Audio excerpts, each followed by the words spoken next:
In front of me is Motorola Edge 30 Pro, and today I would like to show you how you can switch on or off automatic screen rotation on this device.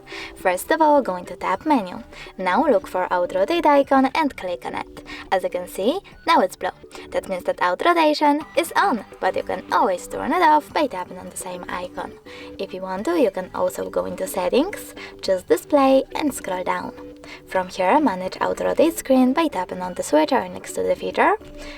And as you can see, now the switcher is blue.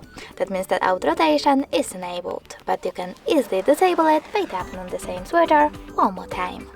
Thanks so much for watching. If you enjoyed this video, leave a like, comment and subscribe. Bye!